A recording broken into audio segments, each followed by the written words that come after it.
Shembe ndërtesa shtatkaqe në Stamboll, Turqi, 5 persona të blokuar në Rënoja.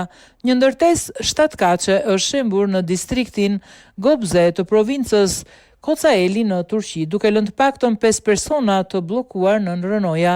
Autoritetet po zhvillojnë operacione intensive, kërkim shpëtimi me ndihmën e 147 punonjësve, përfshirë ekipe nga AFAD, zjarfikësit, policia dhe organizata të tjera.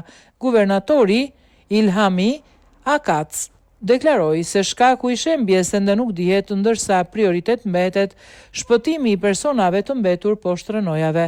Sipas raportimeve, pesantarët e një familje ndodheshin në ndërtesë në momentin e incidentit. Në vendngjarje janë angazhuar qendë shpëtimtar, pajisje për zbulimin e rënojave, dron dhe automjete speciale. Dëshmitarët kanë dëgjuar zëra nga nën-rënojat, ndërsa dyshohet se ndërtesa mund të jetë shembur për shkak të punimeve nën-toksore që po kryeshin pranë saj.